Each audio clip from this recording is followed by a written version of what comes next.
In today's session, we are going to start third term portions, and to begin with, we will be starting with Unit 5, Aunt Minoli's Kitchen. Aunt Minoli's Kitchen. From this unit, there is a topic which is called Use Punctuation Where Necessary. அதுலயும் இந்த கேள்விக்குறியை நம்ம எங்க பயன்படுத்தணும் அப்படிங்கறது தான் நம்ம இன்னைக்கு கிளாஸ்ல பார்க்க போறோம்.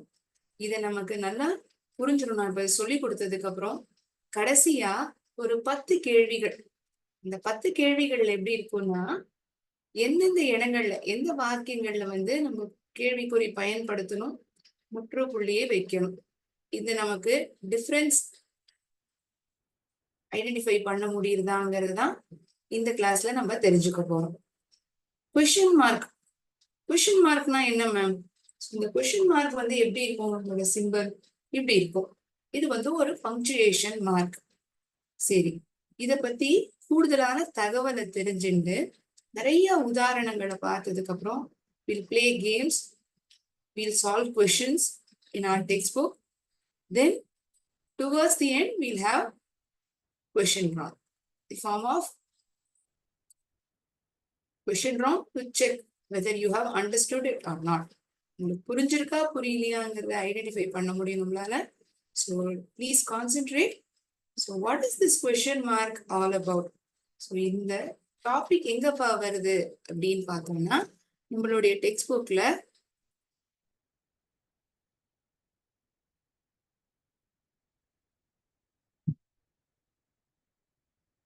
in Unit 5, Aunt Minoli's Kitchen. So we find this topic over here. The capital letters activity 3 ன்னு கொடுக்கப்பட்டிருக்கு இல்லையா, அதற்கு கீழே in writing portion we have this. We end a question with a question mark. ஒரு வாக்கிய இறுதியில அதாவது கேள்வி வாக்கிய இறுதியில கேள்விக்குறியை நாம் பயன்படுத்துகிறோம். She goes to the post office. அவள் போஸ்ட் ஆபீஸுக்கு செல்கிறாள். அவள் போஸ்ட் ஆபீஸுக்கு செல்கிறாளா? அவள் போறாள் என்பது முதல் வாக்கியம். அதாவது ஒரு தகவலாக நமக்கு தெரிவிக்கக்கூடிய வாக்கியமாக தான் முதல் வாக்கியமானது இருக்கிறது இல்லையா? இதுல நமக்கு எதையுமே கேள்வி கேட்கிற மாதிரியே இல்லை. அவங்க நமக்கு தகவலை தெரிவிக்கிறாங்க. இந்த மாதிரி அவ போஸ்ட் ஆபீஸ்க்கு போறா அப்படின்னு. அவ போஸ்ட் ஆபீஸுக்கு போறாளா? If at all you are asking it in the form of a question, how will you ask? இந்த சென்டென்ஸையே நம்ம ஒரு கேள்வி வாக்கியமா எழுதணும்னா எப்படி கேட்கலாம்? அவ போஸ்ட் ஆபீஸுக்கு போறாளா? Does she go to the post office? So இந்த டஸ்ங்கிற கொஸ்டின் வேர்டு வாக்கிய ஆரம்பத்திலேயே எழுதப்படுகிறது. அந்த வாக்கிய இறுதியில் இந்த கேள்விக்குறியானது பயன்படுத்தப்படுகிறது. நேரடியாக கேட்கக்கூடும் கேள்விகளுக்கு நாம் கேள்விக்குறியை வாக்கிய இறுதியில் பயன்படுத்துவோம். அவர்கள் வீட்டில் இருக்கிறார்கள். They are at home. They are at home. அவர்கள் வீட்டில் இருக்கிறார்கள். அவர்கள் வீட்டில் இருக்கிறார்களா? அப்பொழுது என்ன ஆகிறது? இந்த ஆர் என்னக்கூடிய துணை வினை சொல் வாக்கிய ஆரம்பத்திலேயே எழுதப்படுகிறது.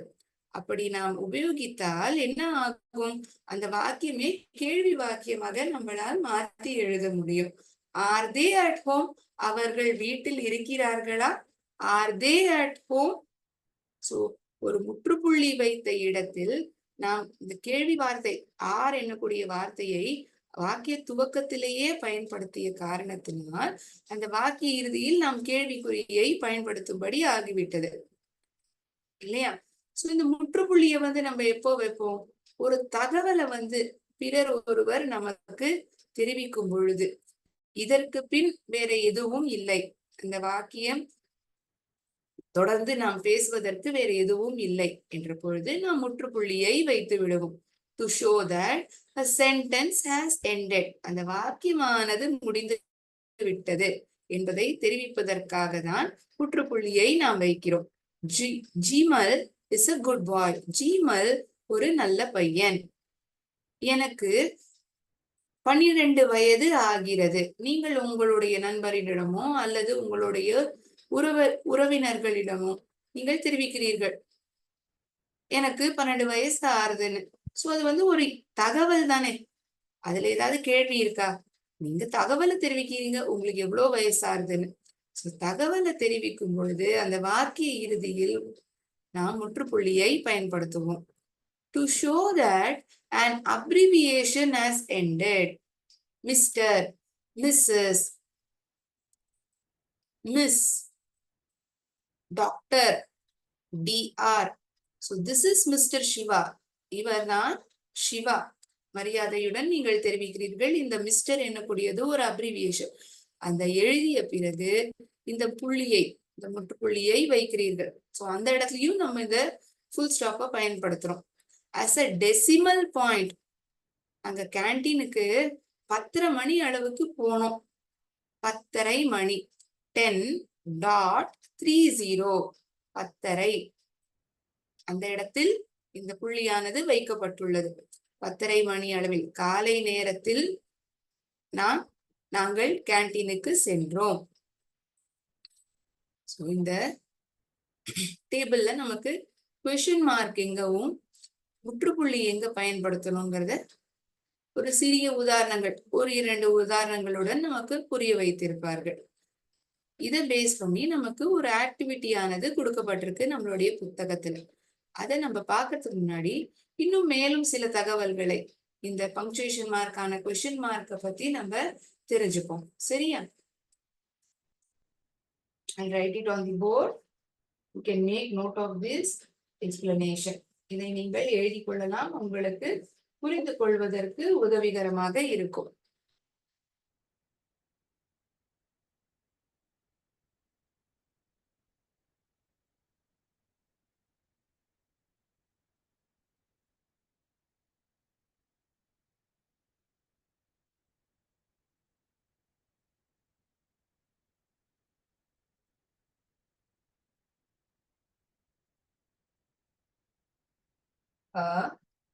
Question mark. நீங்களும் என்னுடன் சேர்ந்து படிக்கலாம். A question mark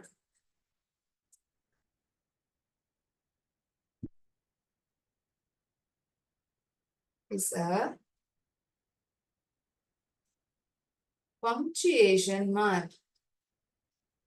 A question mark is a punctuation mark. ஆச்சரியக்குறி, முற்றுப்புள்ளி, கமா இது போன்ற விஷயங்களை நாம் என்னவென்று அழைக்கிறோம்? பங்க்சுவேஷன் மார்க் என்று அழைக்கிறோம். அதே போல்தான் கொஸ்டின் மார்க்கும். Punctuation, I'm sorry, a question mark is a punctuation symbol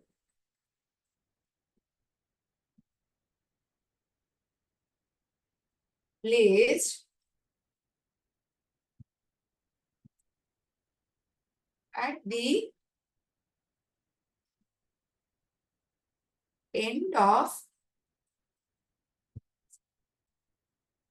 end of a sentence. ஒரு வாக்கிய இறுதியில் நாம் பயன்படுத்துகிறோம். To indicate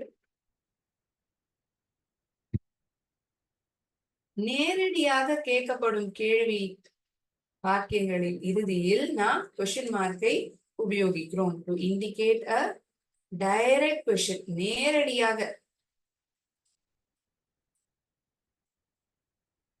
நீ எத்தனாவது படிக்கிற? உன்னுடைய வீடு எங்க இருக்கு? நீ எத்தனை மணிக்கு எழுந்துப்ப? ஒரு நாளைக்கு நீ எத்தனை மணி நேரம் படிப்ப? இது போல வாக்கியங்கள் நான் சொல்லும் பொழுது உங்களிடம் நேரடியாக ஒருவர் கேள்வி கேட்பதா போல் தெரிகிறது இல்லையா? சோ அதனால அந்த வாக்கிய இறுதி நாம் வாக்கியமாக எழுதும் பொழுது கேள்விக்குறியை பயன்படுத்துகிறோம்.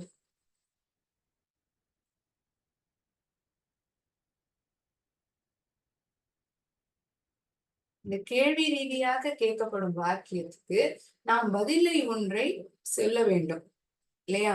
சோ ஒரு கொஸ்டினா கேட்கப்படுதுன்னா நம்ம அப்படியே அமைதியா இருப்போமா?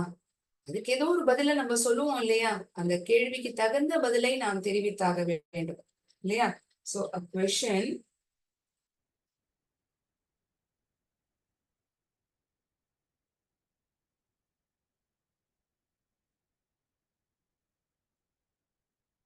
is a type of sentence ஒரு விதமான வாக்கியம். Question is a type of sentence expressed, வெளிப்படுத்தப்படுகிறது. எப்படி? Expressed in a form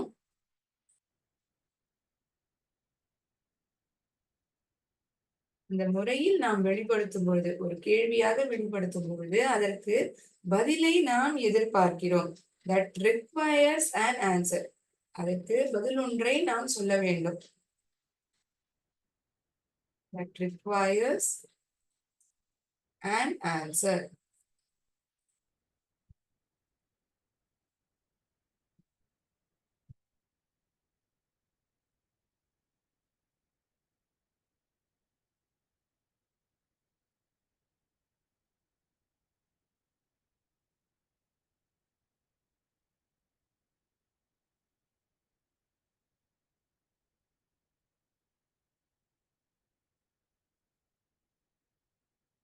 The what, WH based questions. What, when, where, why, whom, when. இது போன்ற வார்த்தைகள் வாக்கிய துவக்கத்தில் இருந்தால் அந்த வாக்கிய இறுதியில் நாம் கேள்விக்குறியை பயன்படுத்துவோம்.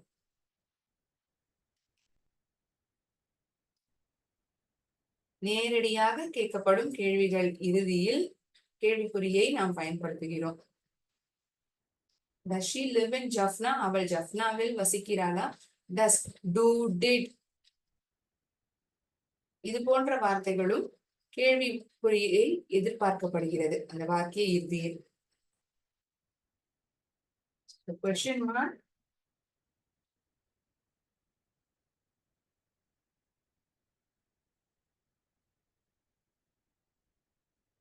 always indicates. எப்போதுமே என்ன தெரிவிக்க வருது? The question mark always indicates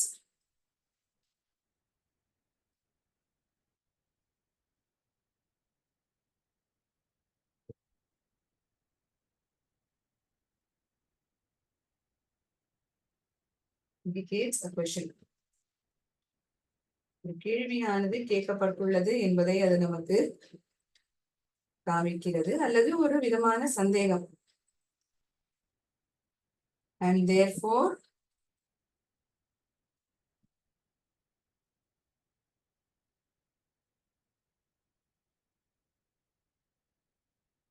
hence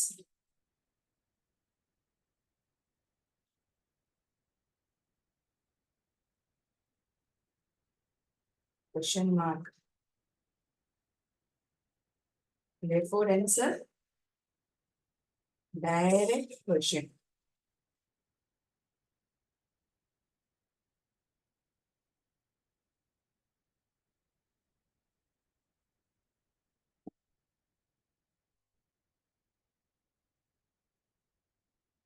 நேரடியாக கேட்கப்படும் கேள்வி இறுதியில் கேள்விக்குறியானது நாம் கட்டாயமாக பயன்படுத்தியே ஆக வேண்டும். நேரடியாக கேட்காமல் நம்ம இன்டைரக்டா கூட கேட்கலாம் ஒரு கொஸ்டினை. ஆனா அந்த மாதிரி வாக்கிய இறுதியில நம்ம கொஸ்டின் மார்க் பயன்படுத்த மாட்டோம். அது எப்படி மேம் தெரிஞ்சுக்க முடியும்? இந்த எக்ஸாம்பிளை நான் எழுதுறேன், அதை வச்சு உங்களால சுலபமா புரிஞ்சுக்க முடியும்.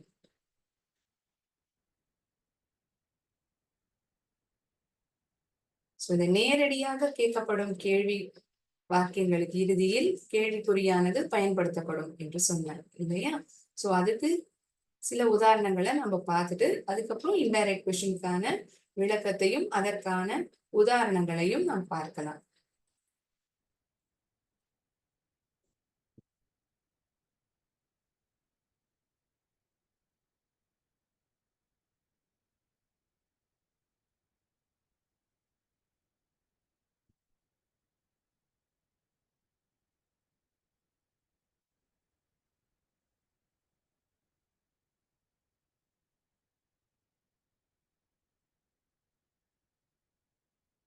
சாதாரணமாக கேட்கப்படும் கேள்வி நம்ம எல்லாருமே கேட்போம்.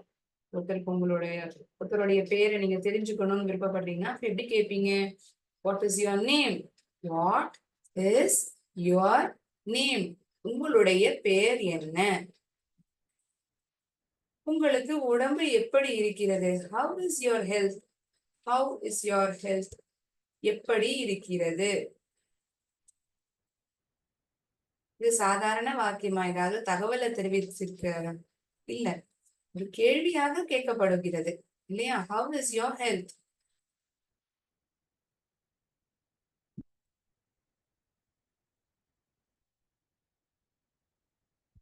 When did you come from Colombo? நீ கொலம்போவில இருந்து எப்போ வந்த? When did you come from Colombo? When?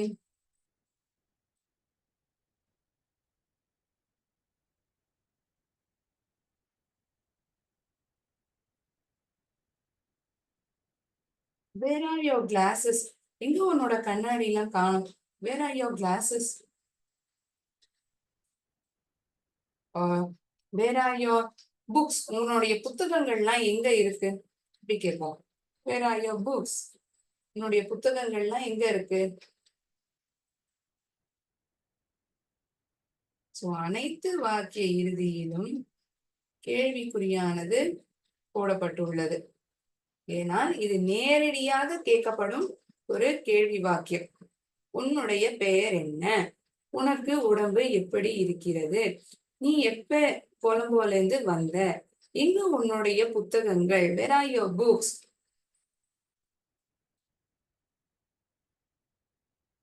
நீ இன்னும் முழிச்சுட்டு தான் இருக்கியா? Are you awake? நீ இன்னும் தூங்காம முழிச்சுட்டு தான் இருக்கியா? Are you awake? Did you take my purse? நீ என்னோட பர்ஸை எடுத்துண்டியா? இந்த அனைத்து வாக்கியங்கள், நான் சொன்ன வாக்கியங்களும் ஒருத்தரிடம் நேரடியாக ஒரு கேள்வியை கேட்கும் அளவிற்கு இருக்கிறது. அதனால் ஒவ்வொரு வாக்கிய இறுதியிலும் இந்த கேள்விக்குறியானது உபயோகிக்கப்படுகிறது. At the end of a direct question, we definitely use a question mark. So we do not use question mark at the end of indirect question. இந்த வாக்கியத்தை நான் சொல்லியிருந்திருப்பேன். ஸோ இதற்கான அர்த்தம் என்ன? இது ஒரு சில உதாரணங்களோட நம்ம பார்த்து புரிஞ்சுப்போம். சரியா? And wait for a moment. You may make note of these examples.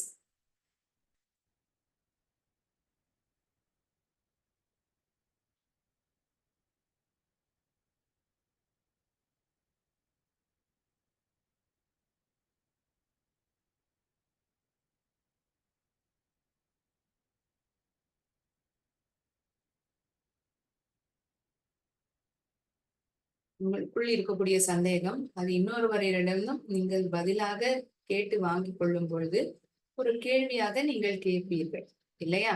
அந்த வாக்கியத்துக்கு அந்த வாக்கிய இறுதியில் நாம் கேள்விக்குறியை பயன்படுத்த வேண்டும். இதுவே நீங்கள் இன்னொருவரிடம் தகவலை தெரிவிக்கும் பொழுது நாம் என்ன பயன்படுத்துவோம்? முற்றுப்புள்ளியை பயன்படுத்துவோம். சரியா?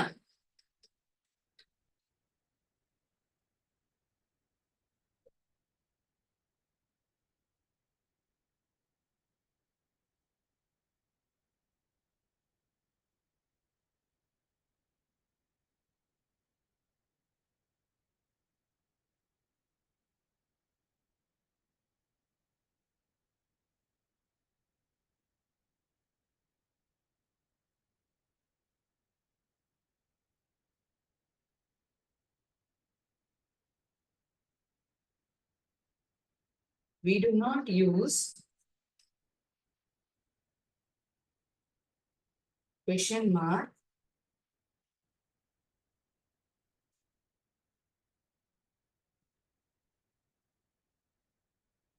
at the end of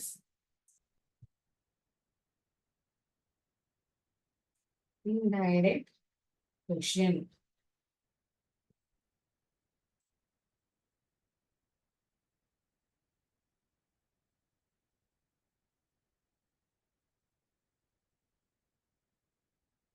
எப்படி நேரடியாக இல்லாமல் வாக்கியம் இருக்கும், அதுக்கு ஏன் நம்ம கொஸ்டின் மார்க் பயன்படுத்துறது இல்லைன்னு இந்த ரெண்டு உதாரணங்கள் வந்து நமக்கு போதுமானதா இருக்கும் புரிய வைக்கிறதுக்கு. She asked, அவள் கேட்டாள். She asked, யார்கிட்ட கேட்டா? அவ என்ன கேட்டா? She asked me if I had milk at home.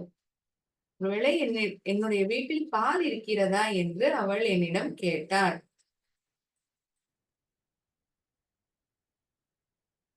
Do you have some milk at home? இது நேரடியாக கேட்கணும். உன்கிட்ட இருக்கா அப்படின்னு அவள் என்ன கேட்டா. She asked me if I had milk at home.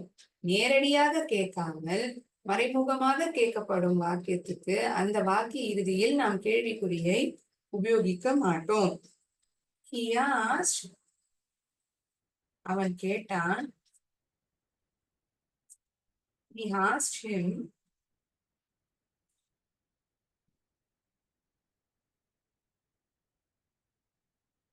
lend some more money. இன்னும் கொஞ்சம் பணம் கூடன்னு அவன் இன்னொருத்தன்ட்ட கேட்டான். lend some more money. ஏ சரியா? இதே இன்னொரு நபர் பி. இவன்கிட்ட இன்னும் கொஞ்சம் பணம் கொடுக்க முடியுமான்னு கேட்டான். He asked him to lend some more money.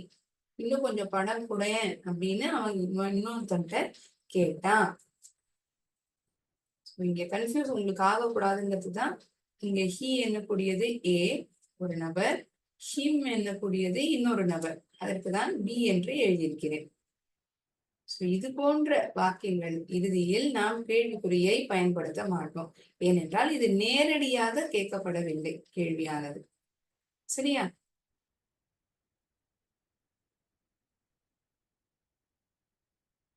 If all a question is asked directly to a person, we use question mark at the end of the sentence. If at all it is not asked directly, ஒருவேளை நேரடியாக கேட்கப்படவில்லை என்றால் indirect கொஸ்டினுக்கு நம்ம question மார்க்கை உபயோகிக்க மாட்டோம், பயன்படுத்த மாட்டோம்.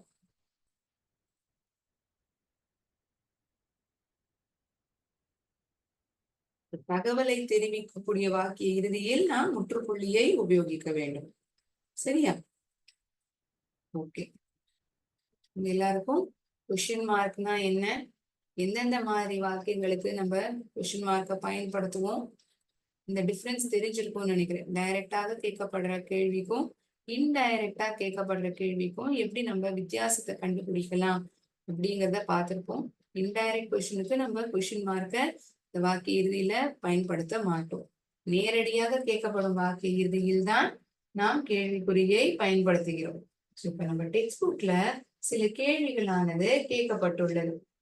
அதாவது எங்கெல்லாம் தேவைப்படுகின்ற பங்க்சுவேஷன் மார்க்கை உபயோகிக்கணும். ஒண்ணு முற்றுப்புள்ளியா இருக்கும், இல்லாட்டி கேள்விக்குறியா இருக்கும். இந்த கொஸ்டின்ஸை ஒரு வாட்டி நான் படிச்சு காமிக்கிறேன், அப்புறம் போர்ட்ல பதில எழுதுறேன். சரியா?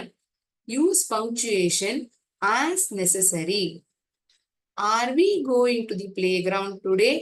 இன்னைக்கு நம்ம விளையாட்டு மைதானத்துக்கு போக போறோமா? Are we going to play ground today? What's the time? நேரம் என்ன, மணி என்ன? Do you want another piece of cake? உனக்கு இன்னொரு துண்டு கேக் வேணுமா? எனக்கு ஒரு சிறிய இடைவெளி தேவைப்படுகிறது. I need a break. எனக்கு சிறு இடைவெளி தேவைப்படுகிறது. இப்பொழுது 5 மணி ஆகிவிட்டது. It is 5 PM now. May I come in, teacher? நான் உள்ளே வரலாமா ஆசிரியரே? Did the dairy farmer find his cow? அதாவது இந்த மாட்டை வளர்த்தக்கூடிய அந்த விவசாயி, டெய்ரி ஃபார்மர், அவர் தன்னுடைய பசுவை கண்டுபிடித்தாரா? Mother needs sugar to make tea. அம்மாவிற்கு சர்க்கரை தேவைப்படுகிறது. தேநீரை தயாரிப்பதற்கு அம்மாவிற்கு சர்க்கரை தேவைப்படுகிறது. அது என்ன நிறம்? அது what colour is it? Was it raining in the morning? காலையில் மழை பெய்து கொண்டு இருந்ததா? It will be sunny tomorrow. நாளைக்கு வெயிலாக இருக்கும். It will be sunny tomorrow. இந்த கேள்விகள் அனைத்தும் இந்த ஆக்டிவிட்டி 4ல கேட்கப்பட்டிருக்கு. தகுந்த பங்க்சுவேஷன் மார்க்கை இந்த வாக்கியங்களுக்கு நம்ம பயன்படுத்தணும். இந்த சென்டென்சஸ் எல்லாத்தையுமே நான் போர்ட்ல எழுதுறேன். அது மட்டும் இல்லாம என்ன பங்க்சுவேஷன் மார்க் இந்த வாக்கியத்துக்கு தேவைப்படுறதோ அதை நம்ம பயன்படுத்தலாம். Okay.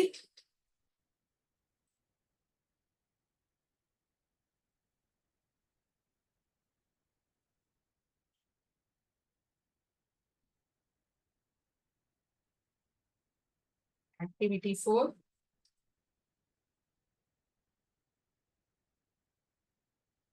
Unit 5.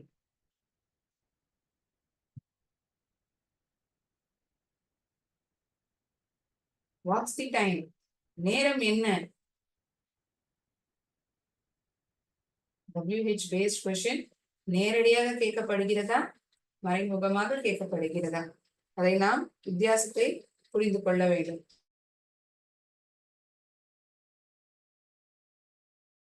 Another piece of cake. உனக்கு இன்னொரு துண்டு கேக் வேணுமா? Do you want another?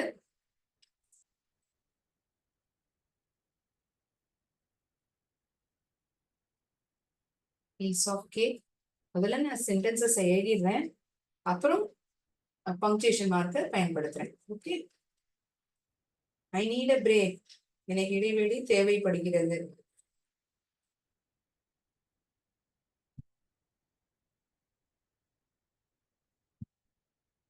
It is 5 PM now.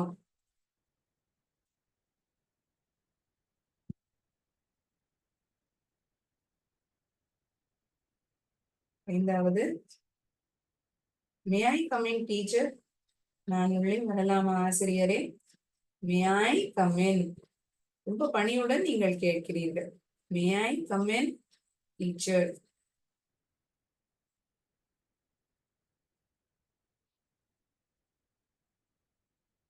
Did the dairy farmer find his cow?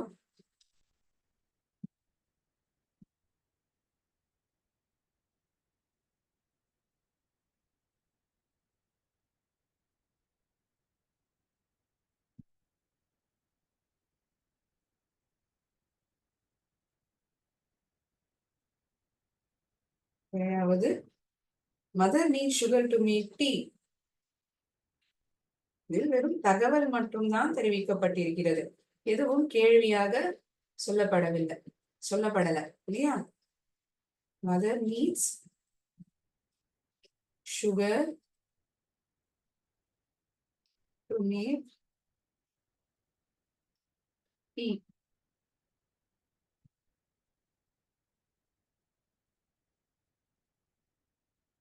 What color is it? என்ன நிறம் அது? இது கேள்வியா, சாதாரண வாக்கியமா?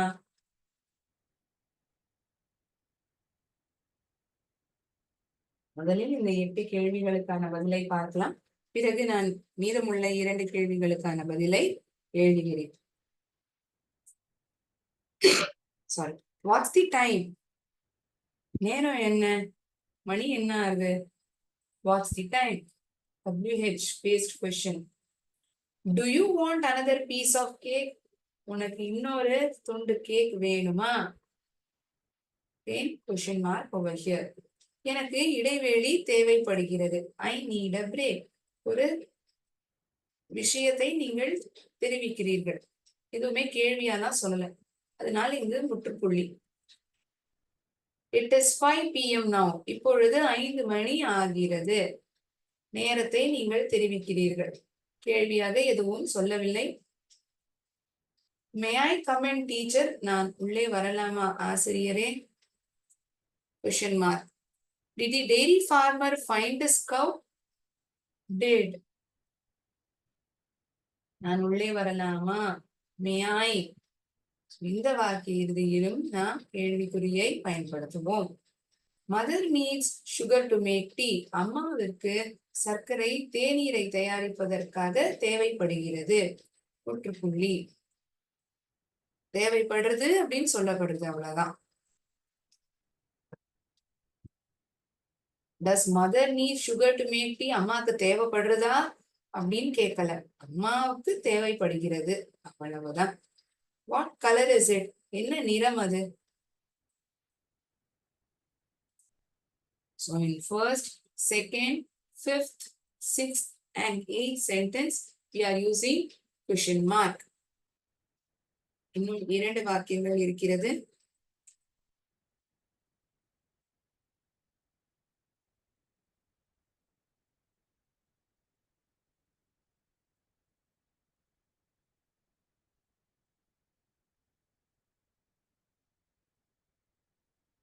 இந்த பதில்கள் அனைத்தும் நீங்கள் உங்களுடைய புத்தகத்திலேயே டெக்ஸ்ட் புக்லேயே கூட எழுதிக்கலாம். So I'll write 9th and 10th question over here.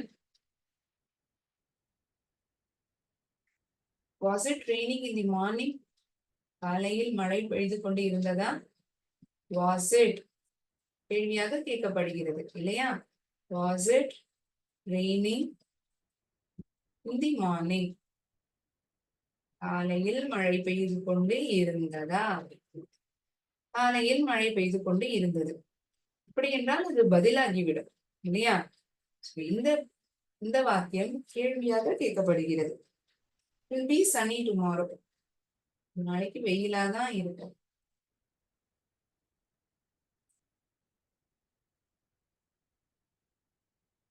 Will be sunny tomorrow.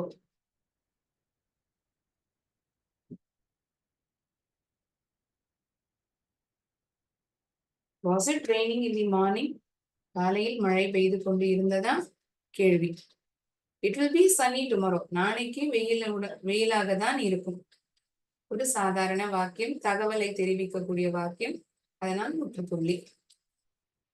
இந்த 10 கேள்விகள், அதற்கான பதில்கள் நாம் பார்த்திருக்கிறோம். இப்போ வேர்ட் பால்ல நம்ம கேமா விளையாடலாம். அந்த கேள்விகளுக்கு முற்றுப்புள்ளி தேவைப்படுகிறதா, கேள்விக்குறிய தேவைப்படுகிறதா, அதில் நீங்கள் தேர்ந்தெடுக்க வேண்டும். சரியா? பார்க்கலாமா? Share the screen.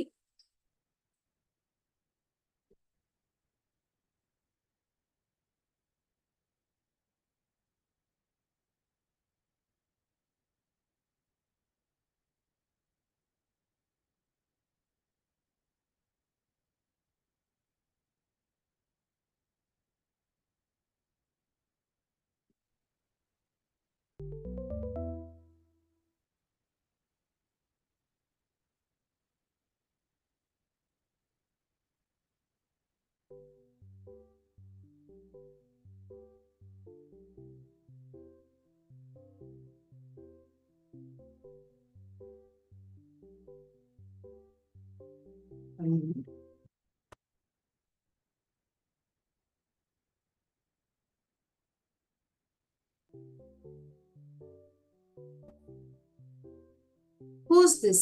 யார் இது? Who's this? We use question mark at the end of the sentence.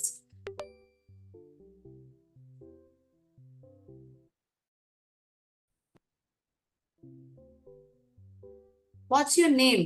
உன்னுடைய பெயர் என்ன? முற்றுப்புள்ளியா, கேள்விக்குறியா? ஏயா, பியா? உங்களுக்கு பதில் தெரிஞ்சா நீங்க சொல்லலாம். What's your name? கேள்விக்குறி. பேரை ஒருத்தர் நம்மளிடம் கேட்கிறார். He is my dad. அவர்தான் என்னுடைய அப்பா. நீங்கள் இன்னொருவரிடம் தெரிவிக்கிறீர்கள், அவர்தான் என்னுடைய அப்பா என்று. Come on. I'm very happy that students have started answering.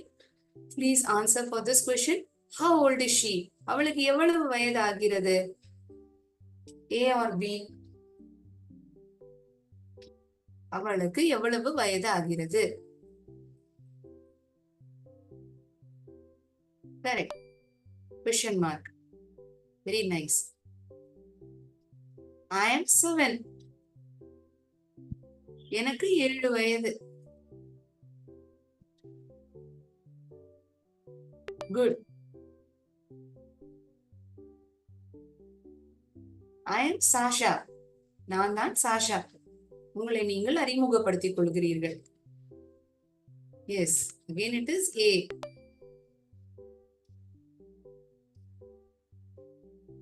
It is a cat. அது ஒரு பூனை.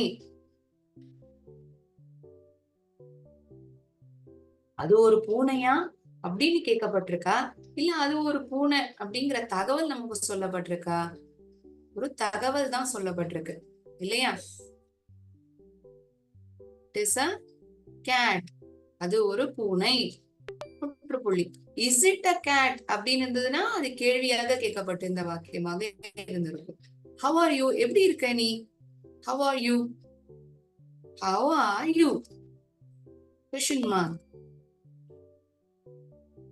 குட். I am happy. நான் சந்தோஷமா இருக்கேன்.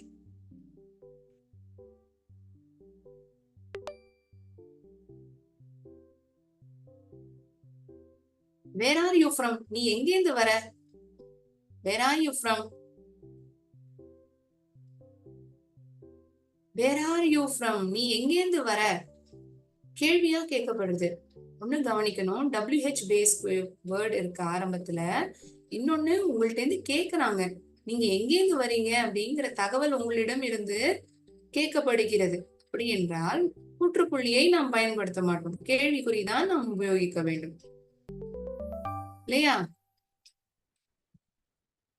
S, very good.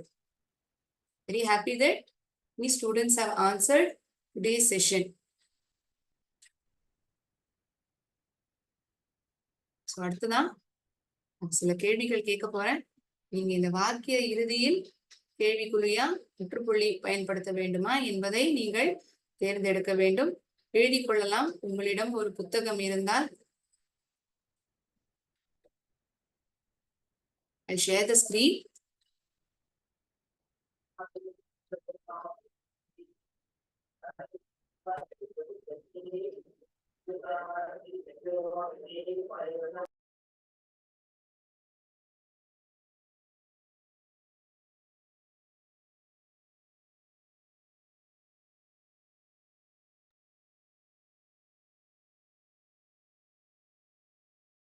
Use punctuation, question mark or full stop as necessary.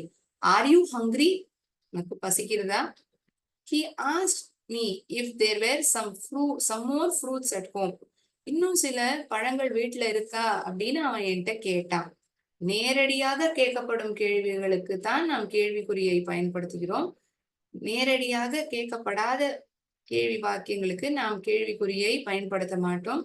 ஆரம்பத்திலேயே நான் உங்களுக்கு சொல்லி புரிய வச்சிருக்கேன். சோ கவனமா கொஸ்டினை படிச்சு பார்க்கணும்.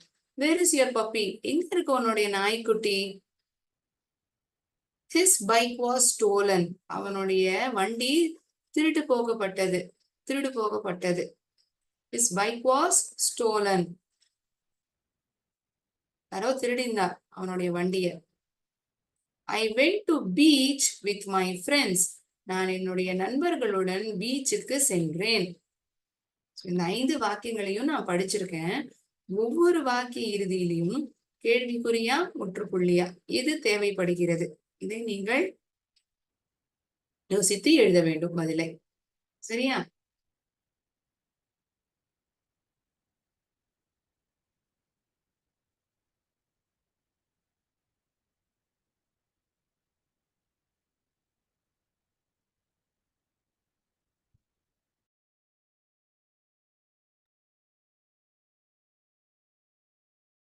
இந்த 5 கேள்விகளுக்கான பதில் எழுதியிருக்கீங்களா எல்லாருமே? Are you hungry? உனக்கோ அல்லது உங்களுக்கு பசிக்கிறதா?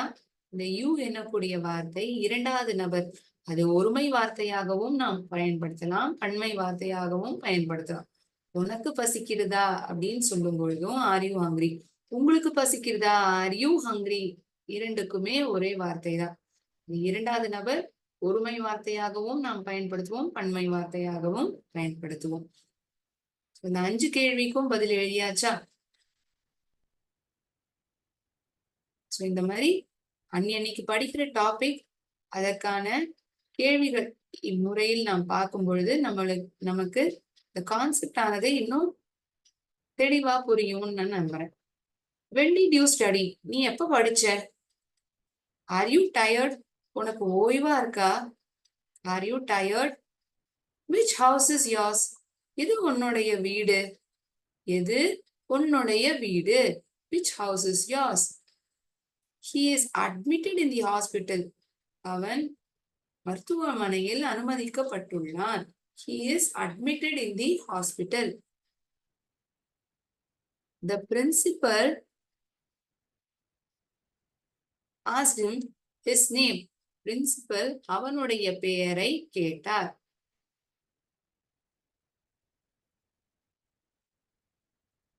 The principal asked his name. Principal அவனுடைய பெயரை கேட்டார். உன்னுடைய பெயர் என்ன அப்படி என்று இந்த வாக்கியம் அமையவில்லை. பிரின்சிபல் அவனுடைய பெயர் என்னவென்று அவர் கேட்டார். நேரடியாக கேட்கப்படுகிறதா, மறைமுகமாக கேள்வியாக இருக்கிறதா? இந்த வித்தியாசத்தை நாம் புரிந்து கொள்ள வேண்டும். இன்டைரக்ட் கொஸ்டினுக்கு நம்ம கொஸ்டின் மார்க் உபயோகிப்போமா, இல்ல டைரக்ட் கொஸ்டினுக்கு கொஸ்டின் மார்க் பயன்படுத்துவோமா, இல்ல இது ஒரு சாதாரண வாக்கியமா? ஒரு முறைக்கு இருமுறை படித்து பார்த்து பதிலை எழுதவும்.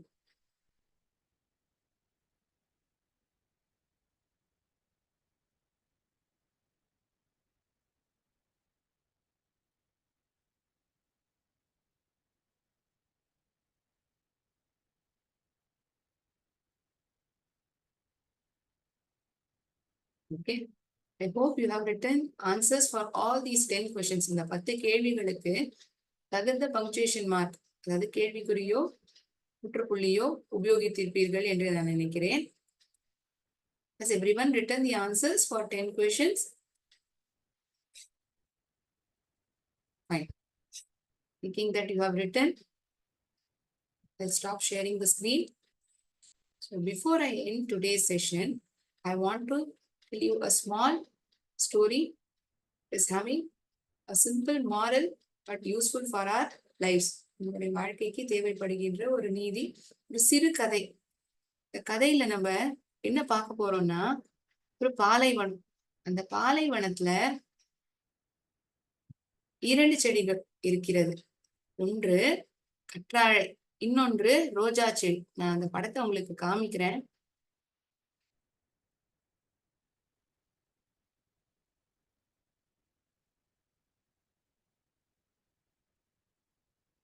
பாலைவனம், நீங்க எல்லாருமே படத்துல பார்த்திருப்பீங்க. பாலைவனம், இந்த நீரே ரொம்ப இருக்காது, ரொம்ப வறட்சியா இருக்கும். சரியா? இந்த வறட்சியான இந்த நிலத்துல இந்த 2 செடிகள் இருந்துதான். ஒண்ணு ரோஜா, இன்னொன்னு இந்த கற்றாழை, கேக்டஸ். ஒண்ணு கேக்டஸ், இன்னொன்னு ரோஸ் செடி. இந்த ரோஸ் செடிக்கு எப்போதுமே தான் தான் ரொம்ப அழகான செடிங்கிற கர்வம் எப்போதுமே தனக்குள்ள இதுதான். அது எந்த ஒரு சந்தர்ப்பம் கிடைச்சாலும் இந்த கற்றாழை செடியை அவமானப்படுத்தணுங்கிறதே அதோடைய எண்ணமாவே இருந்தான். எல்லாருக்குமே எந்த செடியை பிடிக்கும்? ரோஜா பூ தான். ஏன்னா நல்ல மனமா இருக்கும், பார்க்கவே அழகா இருக்கும் இல்லையா? இந்த 2 செடியில எதுப்பா உனக்கு பிடிச்சிருக்குன்னா நீங்க எல்லாரும் என்ன சொல்லுவீங்க? எனக்கு இந்த ரோஜா செடி பிடிச்சிருக்குன்னு சொல்லுவீங்க. சோ இது போல எல்லாருக்குமே இந்த பூவை தான் பிடிச்சிருக்குன்னு இந்த பூச்செடிக்கு ரொம்ப கர்வமாயிடுதான். பாத்தியா, எல்லாரும் நம்மளதான் பிடிச்சிருக்குன்னு சொல்றாங்க, நம்ம எவ்வளவு அழகா இருக்கும், நம்மள தேடிதான் எல்லாருமே வராங்க. இந்த பூச்செடிக்கு ரொம்பவுமே கர்வம் இருந்தான். சோ இந்த பாலைவனத்துல இந்த ரோஜா செடியும் இந்த கற்றாழை செடியும், ரோஸ் பிளான்ட்டும் இந்த கேக்டஸ் பிளான்ட்டும் இருந்துதான் இந்த டெசர்ட்ல. சோ எந்த ஒரு சந்தர்ப்பம் கிடைச்சாலும் இந்த ரோஸ் செடி கற்றாழை செடியை அவமானப்படுத்துமா. ஆனா மற்ற செடிகள்லாம் இந்த கத்தாழை செடிக்காக ஆதரவா இருக்கும். எப்பயாவது இந்த ரோஸ் அவமானப்படுத்திட்டுனா இந்த கற்றாழை செடிக்காக மற்ற செடிகள்லாம் பேசுமா, அது சார்பா பேசுமா. ஒரு நாள் என்னாச்சுன்னா, கடும் வெயில் காலம். இந்த கற்றாழை செடி சாதாரணமா இருந்தது, அது எப்போதும் போல. இந்த ரோஸ் செடி அப்படியே வாடி வதங்கி போயிடுதான். ஏன்னா அப்பப்போ செடிக்கு தண்ணி ஊத்திட்டே இருக்கும் இல்லையா அந்த ரோஸ் செடிக்கு, இல்லாட்டி அது எப்படி பூக்கும். இந்த கடும் வெயில் காலம் வந்ததுக்கு அப்புறம் இந்த ரோஸ் செடி அப்படியே வாடி வதங்கி போயிடுதான். அப்போ என்ன ஆகுது, அப்படியே இலைகள்லாம் உதிர்ந்து ஒண்ணுமே பூக்கல, அப்படியே வாடி வதங்கி போயிடுது. நீரும் இல்லை, ஒண்ணுமே இல்லை. ஆனா இந்த கேக்டஸ் செடி இருக்கு இல்லையா, இதுல முள்ளு முள்ளா தெரியுது, இது வந்து மற்ற உயிரினங்களுக்கு அந்த இடத்துல இருந்த இந்த புறாக்கள்லாம் வந்து அந்த செடியில இருந்து நீரெல்லாம் எடுத்துட்டு போச்சாம். அதுட்ட வந்து நீர் வந்து அதிகமா இருந்துதான். It became a source of water for the sparrows. இதுக்கு தாகம் தாங்காம நீரே இல்ல இல்லையா தன்னிட்ட, இந்த கேக்டஸ் தேர்ந்து இந்த கற்றாழை செடிகிட்ட இருந்து தண்ணீர் கேட்டு இருந்துதான் இந்த ரோஜா செடி. அந்த கேக்டஸ் செடியும் கற்றாழை செடியும் மறக்காம கொடுத்துதான். சோ இதுல இருந்து என்ன தெரிய வருதுன்னா, ஒருத்தருடைய வெளி தோற்றத்தை வச்சு நம்ம அவங்கள எப்போதுமே ஜட்ஜ் பண்ணக்கூடாது. அவங்க இப்படிதான், அவங்களால இவ்வளவுதான் முடியும், இந்த மாதிரி ஒரு கன்க்ளூஷனுக்கு நம்மளே வரக்கூடாது. ஒருத்தருக்கும் ஒவ்வொரு டேலண்ட் இருக்கும், ஒருத்தருக்கான பர்பஸ் இருக்கும், அவங்க எதுக்கு வந்திருக்காங்களோ அது அந்தந்த காலம் வரும்பொழுதுதான் அது வெளிப்படுத்த முடியும். இந்த ரோஜா செடிக்கு வந்து தான் வந்து என்னதான் அழகா இருந்தாலும் இந்த கோடை நாள்ல தன்னிட்ட வந்து நீரை வந்து சேமிச்சு வச்சுக்க முடியல. ஆனா அந்த கற்றாழை செடிக்கான இந்த இறைவன் கொடுத்த ஒரு வரம், அதட்ட நிறைய நீர் சேகரித்துக் கொள்ள முடிஞ்சது. மற்ற உயிரினங்களுக்குமே அந்த நீர் கொடுக்க முடிஞ்சது. சோ அது அப்ப என்ன ஆச்சு, அவமானத்துல இருந்துதான். சோ எப்போதுமே பிறருடைய தோற்றத்தை வச்சு அவங்க இப்படிதான், அவங்களால இதான் முடியும் அப்படின்னு நம்ம ஒரு கன்க்ளூஷனுக்கு வரக்கூடாது. We should accept people as they are and never come to a conclusion by having a look at their external appearance. வெளித்தோற்றத்தை வச்சு நம்ம எதுவுமே ஒரு முடிவுக்கு வரக்கூடாது. With that good note, I shall end the session over here. இந்த class இதோட stop பண்ணிக்கிறேன். அடுத்த கிளாஸ்ல இன்னொரு இன்ட்ரெஸ்டிங் டாபிக்கை நம்ம பார்க்கலாம். நன்றி, வணக்கம்.